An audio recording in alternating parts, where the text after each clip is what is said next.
Assalamualaikum warahmatullahi wabarakatuh. Halo semua. Pada kesempatan kali ini kita akan belajar materi selanjutnya. Jadi lanjutan dari pembelajaran atau materi sebelumnya. Nah, pada kesempatan kali ini kita akan belajar grammar corner. Grammar yang akan kita pelajari ini adalah mengenai derivation. Nah, sebelum kita membahas lebih jauh ya mengenai materi derivation, izinkan saya untuk bertanya terlebih dahulu. Jadi apa itu derivation? Mungkin beberapa dari kalian pernah mendengar atau belajar materi derivation mungkin di semester sebelumnya atau ketika di level sebelumnya. Oke, so derivation adalah suatu proses pembentukan kata melalui penambahan yang berupa imbuhan atau afiks ataupun berupa imbuhan ya, berupa imbuhan atau afiks. Nah, imbuhan ini ada dua. Dia imbuhannya berada di awal kata atau di akhir kata. Jadi sekali lagi, derivation itu adalah proses pembentukan kata melalui penambahan imbuhan. Jadi proses pembentukan kata melalui penambahan imbuhan. Nah, imbuhan ini dapat diletakkan di awal kata, awal sebuah kata atau di akhir sebuah kata. Apabila sebuah imbuhan itu diletakkan di awal sebuah kata, maka disebut dengan prefiks, sedangkan apabila imbuhannya terletak di akhir kata, maka disebut dengan sufiks. Oke, so derivation adalah proses pembentukan kata dengan adanya penambahan imbuhan baik di awal ataupun di akhir. Kalau di awal kata disebut dengan prefiks, kalau di akhir kata disebut dengan sufiks. Tapi dalam konteks ini, derivation yang akan kita pelajari dalam konteks ini adalah lebih kepada sufiks atau akhiran. Oke, yang pertama di sini ada kata noun. Noun itu adalah kata benda. Oke, kata benda apa hubungannya dengan derivation? Jadi derivation ini dapat digunakan untuk membentuk sebuah kata benda. Maksudnya seperti apa? Jadi begini, yang namanya derivation tadi adalah sebuah penambahan ya. Jadi proses pembentukan kata dengan adanya penambahan imbuhan kata. Dalam hal ini yang kita pelajari di sini adalah imbuhan yang berupa akhiran. Nah,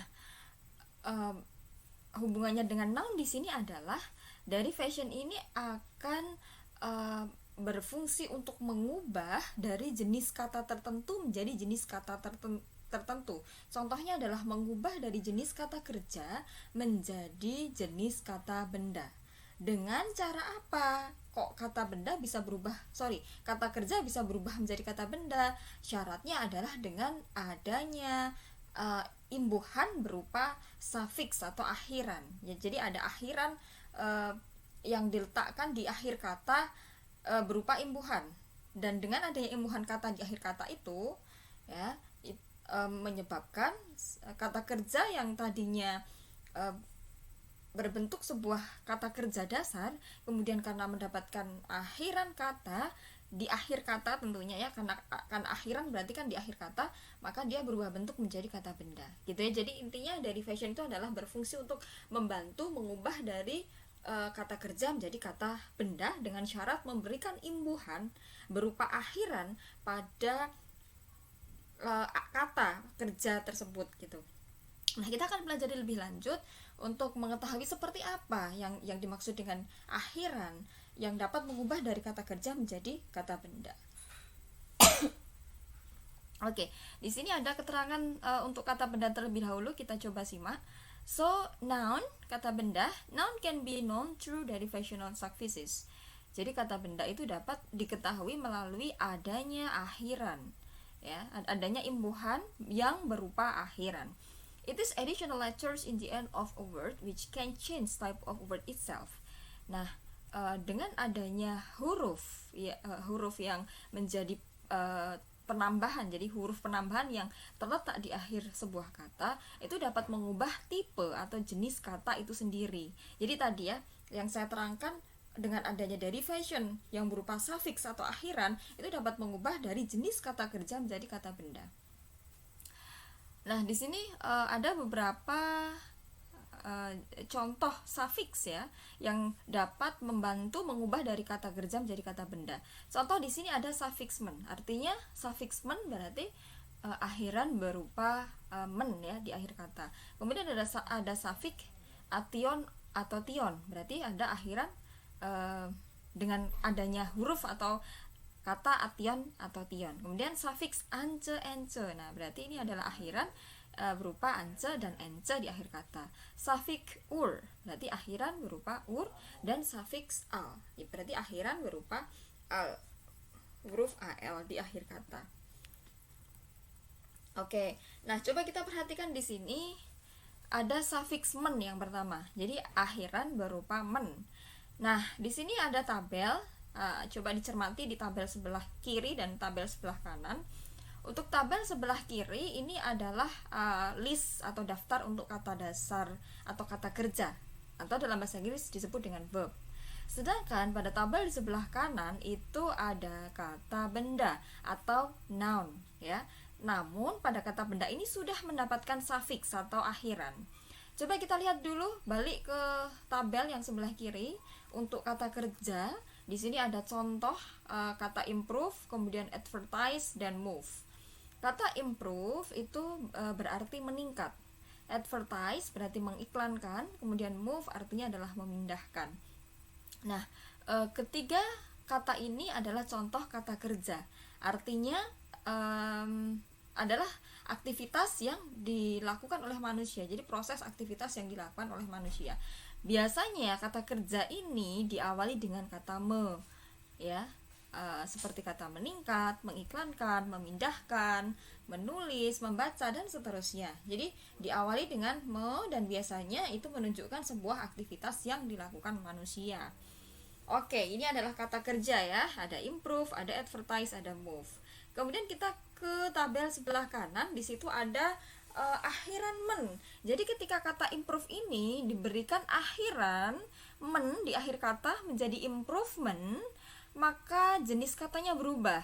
Kalau tadi ketika improve artinya adalah meningkat dan dia adalah jenis kata kerja atau verb, sedangkan ketika diberi imbuhan men di akhir kata, maka dia berubah bentuk menjadi jenis katanya berubah menjadi jenis kata benda, artinya adalah peningkatan.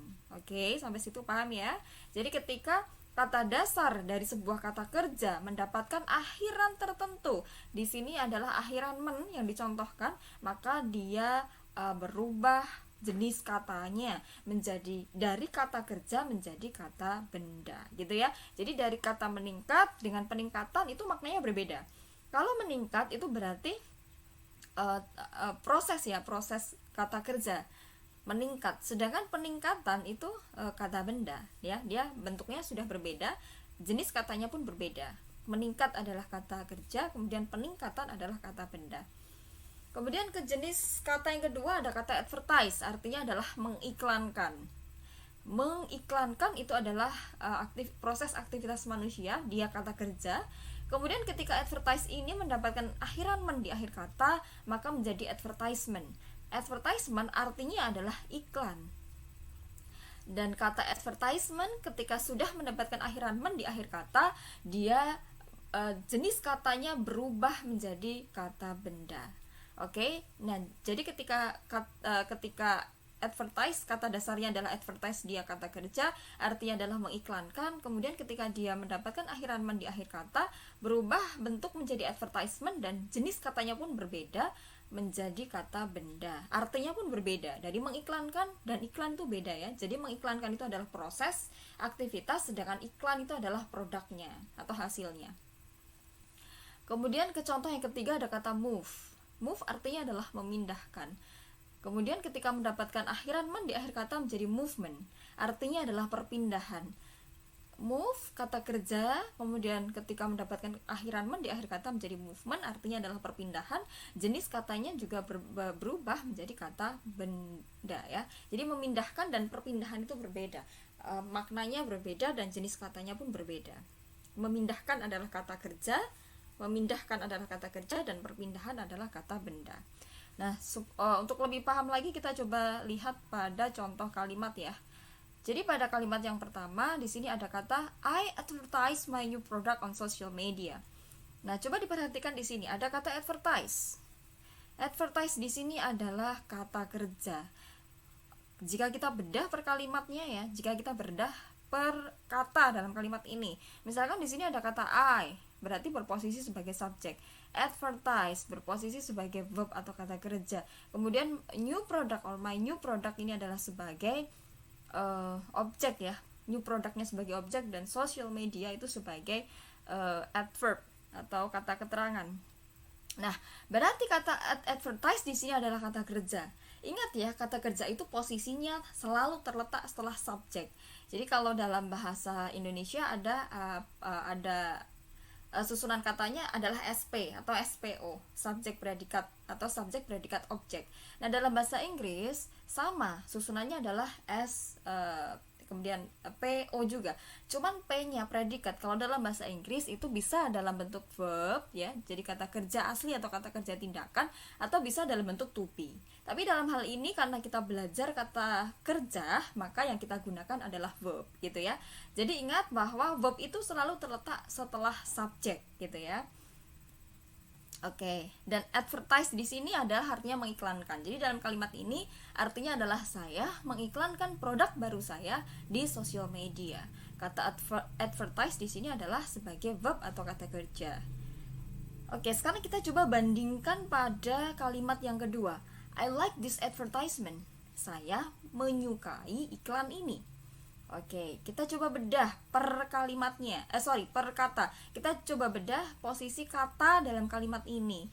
Ada kata I di sini sebagai subjek, like di sini adalah sebagai verb atau kata kerja, kemudian advertisement di sini adalah sebagai objek ya. Nah, objek itu posisinya sebagai objek, namun posisinya sebagai objek, fungsinya sebagai kata benda. Jadi di sini ada kata advertisement. Advertisement adalah kata benda. Oke, sampai di sini paham ya? Jadi yang atas itu artinya saya mengiklankan, sedangkan yang bawah artinya saya menyukai iklan ini. Jadi artinya sudah berbeda. Mengiklankan dan iklan itu adalah dua kata yang maknanya berbeda. Jadi kalau yang atas advertise itu posisinya langsung setelah subjek, dia berfungsi sebagai kata kerja, sedangkan kalimat kedua yang kata tersebut mendapatkan akhiran men, kemudian jenisnya berubah menjadi kata benda, dan posisinya juga tidak nempel langsung dengan subjek, tetapi dia berposisi setelah kata kerja, yaitu like. Oke, sampai sini paham ya? Selanjutnya kita ke suffix ur. Nah, suffix ur ini adalah akhiran ur. Coba kalian perhatikan ya, di sini ada tabel. Tabel sebelah kiri adalah tabel kata kerja dan tabel sebelah kanan adalah kata benda. Untuk contoh kata kerja di sini ada kata depart. Depart itu adalah artinya datang atau hadir. Fail artinya menggagalkan, dan press artinya adalah menekan. Hadir, datang, kata kerja. Menggagalkan itu kan juga proses aktivitas yang dilakukan manusia ya. Dan berawalan dengan me, otomatis kata kerja. Menekan berawalan dengan me dan merupakan proses aktivitas manusia, maka dia adalah kata kerja. Nah, ketika kata kerja ini mendapatkan akhiran berupa ur di akhir kata, maka jenis katanya pun berubah. Ketika kata depart kemudian mendapatkan akhiran ur di akhir kata menjadi departur, artinya pun berubah. Hadir atau datang menjadi kedatangan atau kehadiran, dan jenis katanya pun berubah menjadi kata benda. Sama seperti kata fail, artinya adalah menggagalkan. Kemudian karena kata fail mendapatkan akhiran ur di akhir kata, maka menjadi failure. Failure artinya adalah kegagalan, dan ini adalah kata benda ya. Jadi kalau menggagalkan itu adalah tindakan kita, sedangkan kegagalan itu adalah sesuatu yang di luar kendali kita gitu. Jadi kalau menggagalkan itu dalam kendali kita, sedangkan kegagalan itu di luar kendali kita. Dan ini adalah dua kata yang memiliki makna berbeda, ya. Maka jenis katanya pun juga berubah, ya, dari kata kerja menjadi kata benda, seperti itu. Kemudian ada kata press, sama. Press itu artinya menekan. Ketika dia berubah, ketika dia mendapatkan akhiran ur di akhir kata, maka berubah menjadi pressure, artinya adalah tekanan. Dan jenis kata ini, ya, pressure ini merupakan kata benda. Oke, supaya lebih paham kita coba ke ini, ya, ke contoh kalimatnya. Nah, di sini ada kalimat yang pertama, he presses the lock strongly. Dia menekan kunci itu dengan kuat. Nah, kata menekan di sini posisinya langsung terletak setelah subjek, berarti dia adalah kata kerja, ya. Artinya adalah dia menekan kunci dengan kuat. Kalau kita bedah posisi kata dalam kalimat ini, he-nya sebagai subjek, presses-nya sebagai verb, lock-nya atau the lock-nya sebagai objek, dan strongly itu adalah adverb of manner atau keterangan cara. Coba kita bandingkan ke contoh kalimat yang kedua. He can work under pressure. Dia bisa bekerja di bawah tekanan. Nah, kita coba perhatikan bahwa dari kata press kemudian mendapatkan akhiran ur di akhir kata menjadi pressure, artinya adalah tekanan, maka jenis katanya pun berubah menjadi kata benda. Dan kita juga bisa lihat dari posisinya, ya. Jadi kalau kata kerja itu posisinya selalu terletak setelah subjek. Sedangkan ini subjeknya di depan, kemudian pressure-nya di belakang, ya, sebagai objek. Nah, kita bisa analisis, ya, posisinya, ya, posisi perkata dalam kalimat ini bahwa kata he di sini sebagai subjek, kemudian work-nya di sini adalah sebagai verb atau kata kerja, kemudian under pressure ini adalah sebagai komplement, ya, pelengkap, dan fungsinya adalah sebagai kata benda. Oke. Selanjutnya adalah suffix ir atau or. Kita coba lihat pada kata kerjanya yang ada di tabel sebelah kiri. Ada kata entertain, play, and invest. Entertain artinya adalah menghibur, play adalah memainkan atau bermain, dan invest artinya adalah menanam atau menginvestasikan. Ketika kata entertain, play, invest yang merupakan kata kerja, kemudian dia mendapatkan akhiran ir atau or, maka dia berubah bentuk. Contoh, kata entertain ketika dia mendapatkan akhiran ir di akhir kata maka menjadi entertainer. Entertainer artinya bukan lagi menghibur, tapi artinya adalah penghibur. Jadi kalau menghibur itu adalah proses aktivitasnya, penghibur adalah pelakunya atau manusianya. Nah, manusia atau pelaku itu termasuk kata benda. Maka entertainer karena mendapatkan akhiran ir di akhir kata, dia berubah jenis katanya menjadi kata benda. Begitu juga dengan kata play. Ketika kata play ini mendapatkan suffix atau akhiran ir di akhir kata, maka menjadi player. Player artinya adalah pemain, pemain adalah pelaku atau manusia, maka dia termasuk kata benda. Begitu. Juga pada kata invest. Invest ketika mendapatkan akhiran or di akhir kata, maka dia berubah bentuk menjadi investor. Investor adalah penanam, ya, penanam saham. Berarti orang yang melakukan investasi, pelaku. Nah, pelaku atau manusia termasuk ke dalam kata benda, begitu. Nah, untuk lebih paham lagi kita lanjut ke contoh kalimat misalnya. Di sini ada kata they entertain us with their joke. Mereka menghibur kita dengan kelucuan mereka atau dengan candaan mereka. Oke, kata entertain artinya menghibur. Dia sebagai kata kerja dan lihat posisinya langsung terletak setelah subjek. Apabila kita bedah posisi kata dalam kalimat ini, misalkan kata they ini berposisi sebagai subjek, entertain itu sebagai verb atau kata kerja, us sebagai objek, dan their joke itu sebagai keterangan, ya. Nah, maka sudah jelas bahwa entertain di sini adalah sebagai verb atau kata kerja. Bandingkan dengan kalimat kedua, he wants to be an entertainer. dia ingin menjadi seorang penghibur atau seniman. Nah, entertainer, dia kata dasarnya adalah entertain, kemudian dia mendapatkan suffix atau akhiran ir di akhir kata, maka entertainer itu adalah kata benda. Apabila kita bedah fungsi kata dalam kalimat ini, maka seperti ini.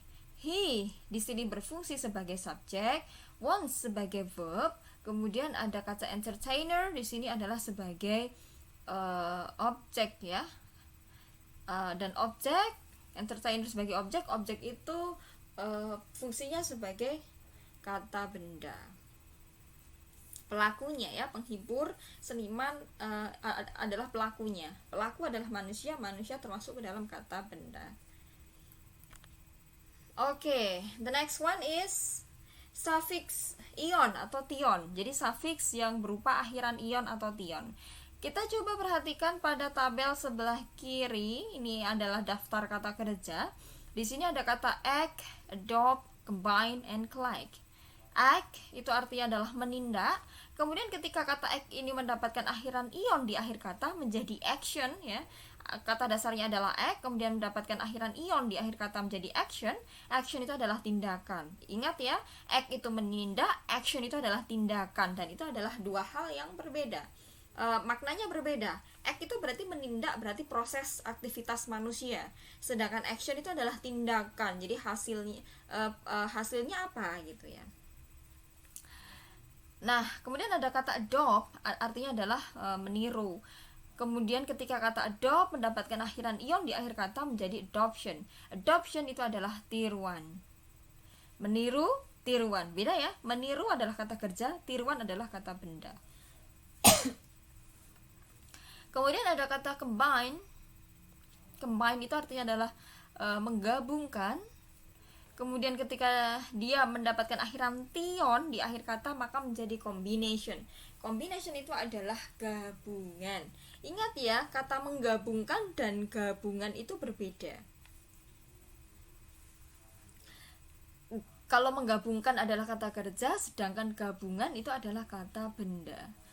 Yang terakhir ada kata collect. Collect itu artinya adalah mengumpulkan. Nah, berarti aktivitas manusia. Ketika kata collect mendapatkan akhiran ion di akhir kata menjadi collection. Collection adalah koleksi ya. Jadi kalau collect itu adalah mengumpulkan, collection berarti adalah koleksi atau kumpulan. Mengumpulkan dan kumpulan itu berbeda. Mengumpulkan adalah kata kerja, kumpulan adalah kata benda. Oke, kita coba lihat ke contoh kalimatnya. You should combine this color to create beautiful dress. Kamu seharusnya menggabungkan warna ini untuk menciptakan baju yang indah. Nah, ada kata menggabungkan. Posisinya juga langsung setelah subjek ya. Jadi ada subjek, kemudian di sini ada model ya. Ada model should, kemudian diikuti dengan verb 1. Combine itu adalah verb atau kata kerja. Kemudian colornya di sini sebagai objek, to create beautiful dress ini sebagai keterangan. Selanjutnya kita bandingkan dengan kalimat yang kedua. The combination of these ingredients creates delicious taste. Kombinasi atau campuran atau gabungan dari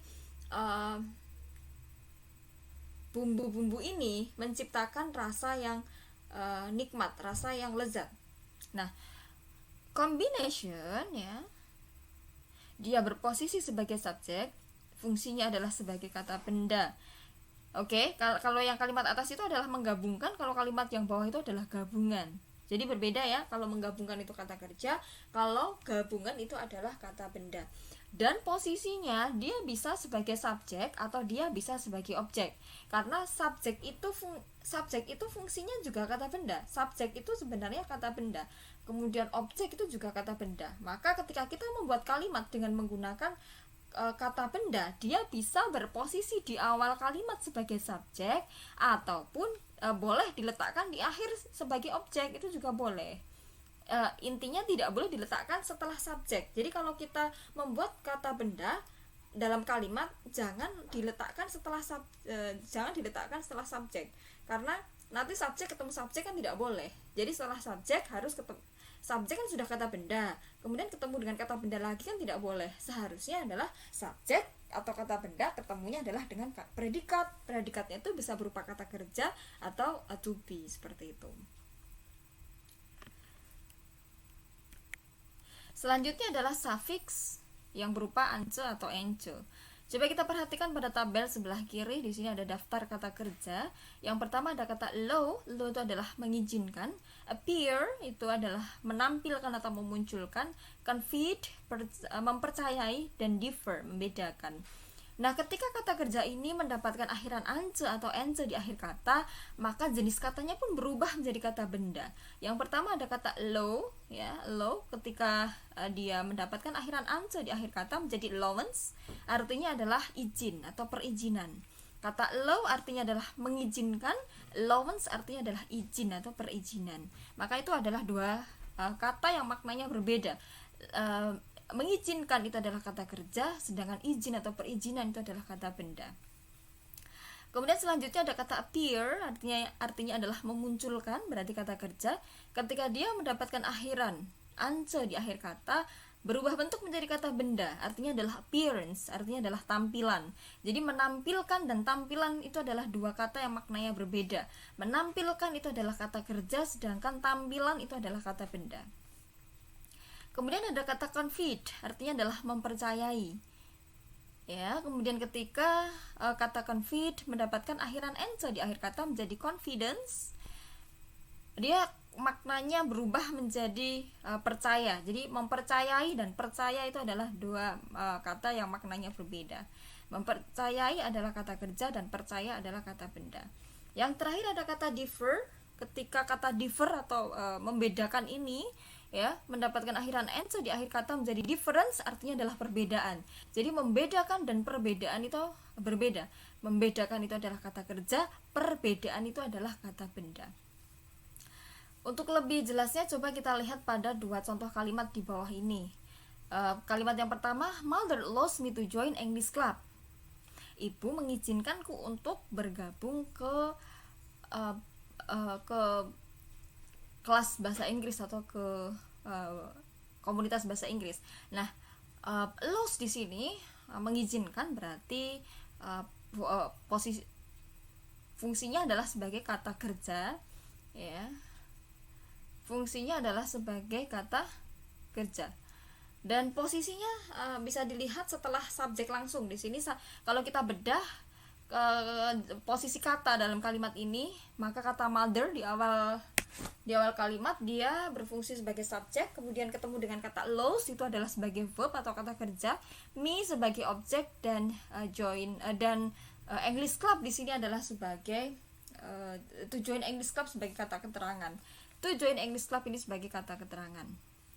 Maka allows mengizinkan di sini adalah kata kerja, dan ketika kita membuat kata kerja ya dalam kalimat, maka tentu posisinya kata kerja itu selalu setelah subjek. Nah, seperti ini ya. Anda bisa lihat polanya seperti ini ketika menyusun kata kerja dalam sebuah kalimat, gitu ya. Jadi setelah subjek itu selalu ketemu dengan verb, gitu. Coba kita bandingkan ketika kata allows tadi mendapatkan akhiran ance di akhir kata menjadi allowance. Maka kalimatnya menjadi seperti ini. She comes here because she gets his father's allowance. Dia datang ke sini karena dia mendapatkan izin dari ayahnya. Nah, kata mengizinkan ketika dia mendapatkan akhiran ence di akhir kata berubah menjadi izin atau perizinan. Nah, kata allowance di sini adalah sebagai kata benda. Dan kalau kita lihat posisinya di sini ya, posisinya allowance di sini terletak sebagai complement ya, terletak setelah kata kerja. Coba kita bedah ya perkataannya di sini.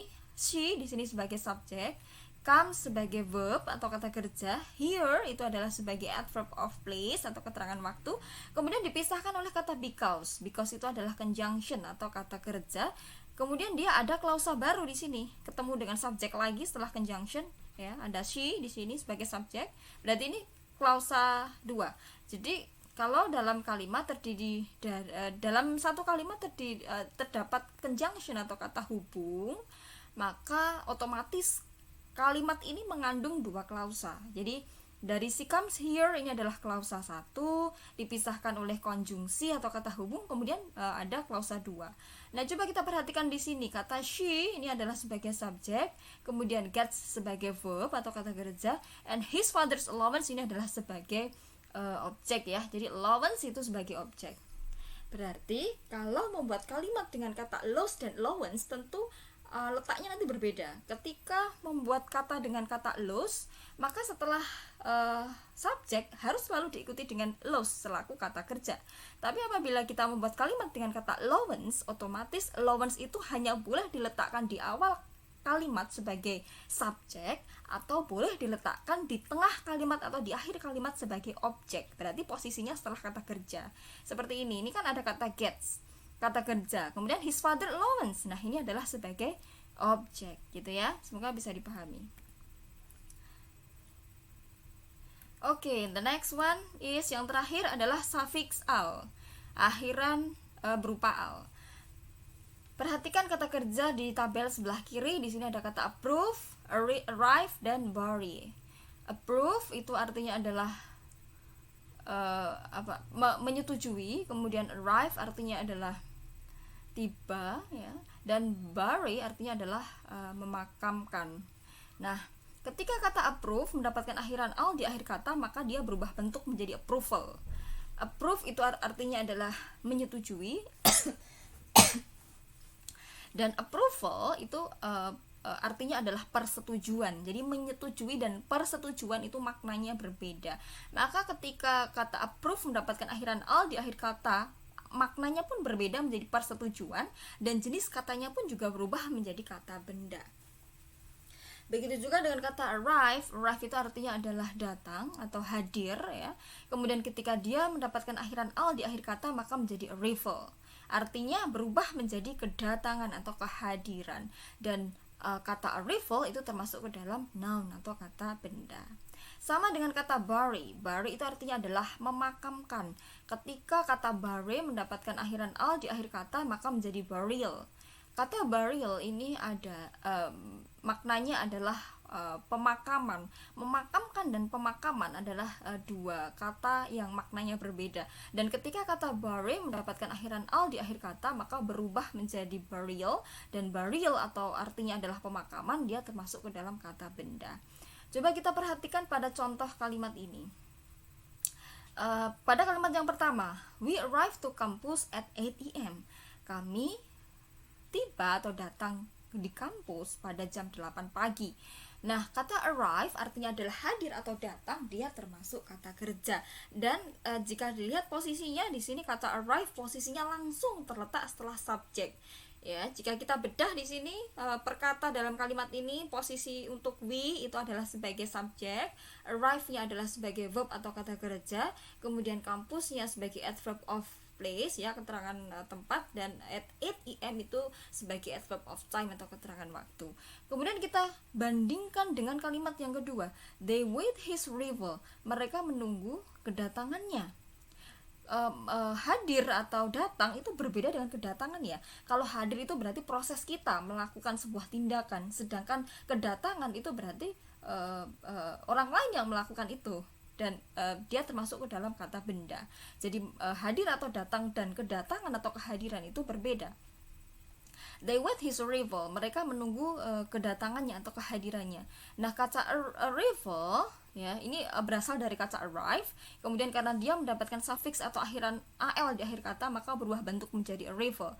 Nah, kata arrival di sini adalah berfungsi sebagai kata benda. Apabila kita bedah perkata dalam kalimat ini, kata they di sini sebagai subjek, wait sebagai verb atau kata kerja, dan his arrival itu adalah sebagai objek. Nah, di sini ada kata arrival itu sebagai objek, posisinya sebagai objek, dan fungsinya sebagai kata benda, gitu ya. Jadi ketika kita diminta untuk membuat kalimat dengan kata arrive dan arrival, itu tentunya berbeda. Kalau membuat kalimat dengan kata arrive, maka posisi arrive itu langsung setelah subjek.